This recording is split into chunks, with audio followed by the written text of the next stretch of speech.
we have passed the halfway mark of Shaka Ilembe season 1, and we are on episode 7 today. Let's get straight into it. This episode focuses on 3 characters: Nandi, her son Shaka, and Dingiswayo, who just cannot catch a break. This episode reminded me a lot of episode 5, just in the way that there was a central theme that tied everything together. And the theme was the trials and tribulations that people go through and the strength that they need to exhibit to overcome these trials and these challenges that they face. I mean, we're starting off the back of episode 6. Nandi has to return home after being kicked out of Kwanobamba, and she has to return home with the embarrassment of a somewhat failed marriage. And just remember that in those times when a lady was sent back from her marital home, it was usually because she was unfaithful.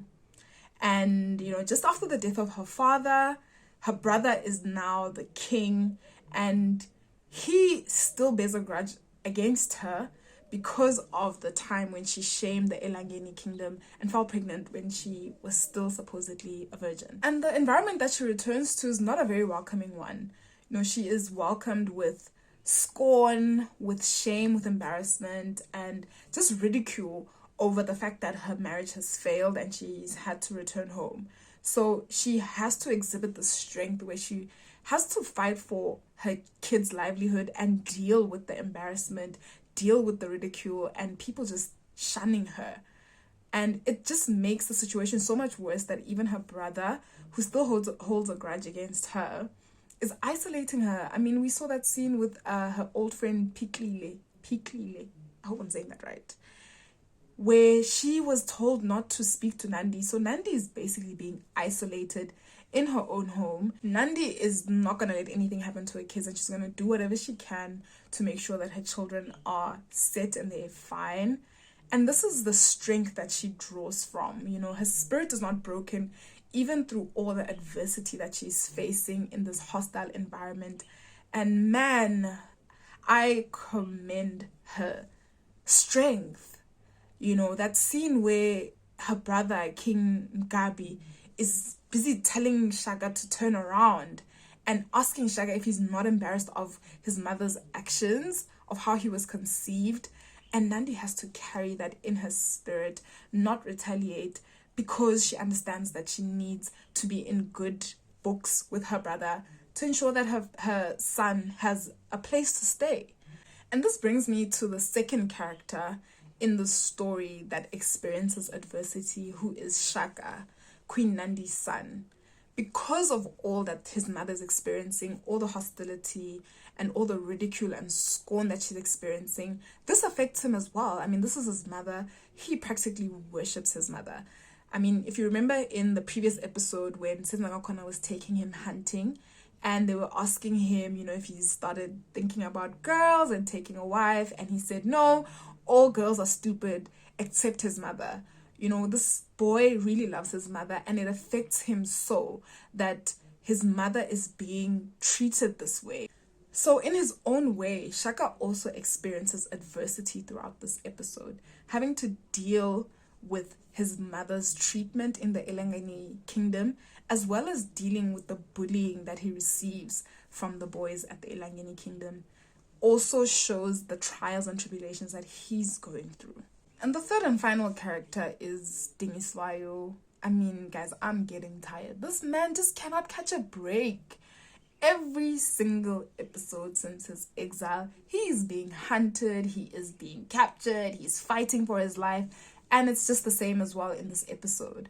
And he also has to go through this trial of trying to fight for his life. So we're also then seeing the strength that Dingiswayo has to display in order to fight for his life and make sure he gets out alive. But over and above all the displays of strength that were highlighted throughout this episode really showcased the coming of age of Shaka, his transition from being a young boy into becoming a young man. And what I really love about the way that this character was written is that they didn't just give us this Shaka that we know today, who's a strong and courageous man who's not shaken by anything, but they actually show us that Shaka is a young boy and he still experiences this feelings that a young boy would experience. I mean, Shaka as a young boy is very naive, he's vulnerable, and he's also afraid. He's naive because we see that he thinks if he just apologizes to his dad that they'll accept him back. No, not likely. He's vulnerable because he wants to impress these young boys at his new home. He wants to fit in with the boys.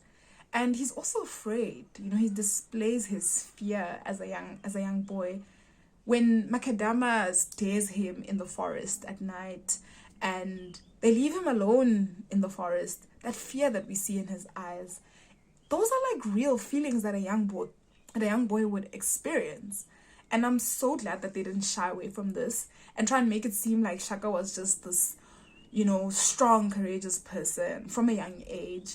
But he had to go through a transition from being a young boy to a young man. And we see this transition in this episode. He goes from being that young boy into becoming a young man, one that is courageous. He's vengeful, and he actually acts on his vengeful spirit. You know, he's courageous in the sense that he wants to protect his mother. Man, that stare off that he had with King Mugabe when they just arrived at Elangeni, you see how this boy is just not backing down and not allowing this man to empower him, you know. And the vengefulness in him comes from wanting to protect his mother, comes from wanting to make right what everybody is doing wrong to his mother, the way that they're treating his mother. And he acts on it at the end. I mean, yes, Makadama gets the end of the stick, literally. But we see him now becoming that man who takes action as well. So I really love how they portrayed the character of Shaka as a young man as a young boy growing into a young man. And the actor who plays young Shaka, Ntando Zondi, man, he is doing a great job. He's so amazing. He has a skill to just show this intensity in his eyes. I don't know how he does it, but you know how you can literally feel the anger. You can see, it's palpable in the air, the anger that he's experiencing without him having to display it. You know, it's just in his eyes. It's in the way he breathes. It's in the way he carries himself. He's portraying this character so well. And also as a young boy, the vulnerability, you know, that naivety of a young boy, he displays it so well. That scene in the forest where Amalala come for him and the fear, you can feel, man, you can feel yourself as a little child, what he's feeling in that forest. And he's doing an amazing job. I mean, when I saw this Ntando Zondi actor at the start of episode 5, I think is when he made his debut on the show, I was really just like, okay, what does this boy have in store for us? How is he gonna perform, you know? And he rose up to the challenge. And I think just throughout this episode, we get a taste of the King Shaka as we know him today.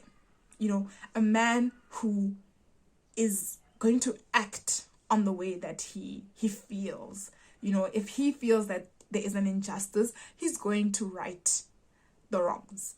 So perfect portrayal of a young Shaka growing into a young man. So this transition of Shaka from a young boy to a young man then comes perfectly because I just watched the trailer of episode 8 and Shaka's already a grown man in that episode. So they were really just setting up the transition of Shaka from a young boy into a young man. But one thing I must say is I don't understand what the rush is. I know the stories about Shaka and his growth and all that stuff, but I really feel like there could be more done. At this point, I feel like we're at the mercy of the producers and the writers. And I hope at the end of the series, we have 5 more episodes left. I hope at the end of the series, it just makes sense why we're taking so many time skips. Because right now, I feel robbed a little bit. And I don't know if it's just me, but I kind of miss the Ekutunkomo Kingdom. What is going on with them? I mean, it's been 11 to 13 years in the story that we haven't seen them, and we're expecting another time skip in episode 8. That means even more time that has gone by, and we still don't know what's going on with them. Man, I miss the drama of the Ekutunkomo Kingdom. What's going on with those guys? I really hope we get to see them in the next episode. And we also just have to hang tight for the developing story of Deniswayo and just see how the story of his ends up. But that is it for Shaka Ilembe season 1 episode 7. What did you guys think of the episode, and what are you looking forward to in episode 8? So let's meet again next week right here for the review of episode 8. And let's chat on Sunday when episode 8 airs on Twitter. Let's discuss what's happening and our thoughts. And I also want to try something new. So when episode 8 is done airing at 9 o'clock, I'm going to be opening up a Twitter space for us to just discuss our first impressions of episode 8 leading up to the review next week before the airing of episode 9. So make sure to check the description so that you can join me for that. I look forward to it. Goodbye.